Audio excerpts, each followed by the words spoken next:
Maintenant qu'on a parlé de comment démarrer et gérer une flotte de VTC sur Dakar, parlons des autres opportunités d'investissement toujours dans le transport. Tout d'abord, j'aimerais remercier toutes les personnes qui ont interagi avec les différentes publications, que ce soit en public ou en privé. Toutes ces conversations ont mené à des échanges. Je suis heureux de pouvoir donner ce retour sur expérience parce que c'est quelque chose que j'aurais voulu quand je venais de commencer. Il n'y avait personne pour me guider ou me donner ces chiffres-là. La motivation principale est le partage, il n'y a pas d'autre motif. Maintenant, si vous insistez pour me donner votre argent, oui, j'ai Traxelio comme mon application de suivi et tracking GPS pour tout ce qui est automobile. J'ai aussi une masterclass qui a exactement les mêmes informations qui sont partagées ici publiquement. C'est surtout pour les gens qui veulent s'asseoir et avoir de mon temps. Mais si vous voulez juste l'information, elle est déjà disponible gratuitement. Vous n'avez pas besoin de mon numéro ou bien de me parler en privé pour cela. On va dire la masterclass est surtout pour les gens qui insistent pour me donner l'argent ou bien qui veulent carrément une séance de consultation. Donc on a dit opportunité dans le transport. On a commencé par le VTC, budget 5 400 000 de bénéfices par mois. Mais il y a aussi les scooters qui coûtent entre 400 et 600 000 quand il s'agit d'une Jakarta qui vont vous rapporter dans les 120 000. Il y a aussi les clando à 1,5 million qui vont vous rapporter dans les 150 000. Les taxis traditionnels à 2,5 millions qui vont vous rapporter dans les 200 000 le mois. La location de voitures qui va être un peu plus différent. Vous allez avoir les petites voitures de 6 millions qui vont vous rapporter dans les 300 000 le mois. Des pick-up de 9 millions qui vous rapportent 900 000 le mois.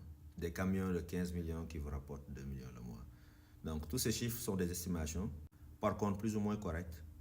Certains business sont plus appropriés ou bien même certains véhicules sont plus appropriés en fonction de votre personnalité. Pendant ce temps, pour d'autres, vous aurez juste besoin de vérifier par exemple 1 heure par jour. Par exemple, l'inconvénient de la moto par rapport aux voitures, c'est qu'il y a un peu plus de risque de vol. Et même quand vous déclarez, la police ne vous prend pas trop au sérieux. Comparé quand vous déclarez une voiture volée, là, un petit peu plus sérieux. Ce qui ne change pas dans le transport, c'est de faire le suivi GPS de tous les véhicules pour le kilométrage. Ce qui vous permet non seulement d'avoir la position du véhicule, de l'historique de parcours et la possibilité de faire l'arrêt à distance. C'est très important. La deuxième chose qui est importante de traquer pour tout véhicule, c'est les dépenses et les revenus. Quel est le kilométrage minimum et maximum par mois, par véhicule, et quel est le bénéfice par kilomètre. Donc pour chaque industrie, il y a un chiffre particulier. Pour la location de voiture, ce sera 150 francs par kilomètre. Pour le VTC, vous cherchez à être dans de 50 à 70 par kilomètre. Chaque opportunité d'investissement dans le transport aura sa propre métrique, en dehors des avantages et inconvénients l'un sur l'autre. Le but est de choisir une parmi ces opportunités et de se spécialiser dessus. C'est là où vous ferez de la valeur ajoutée.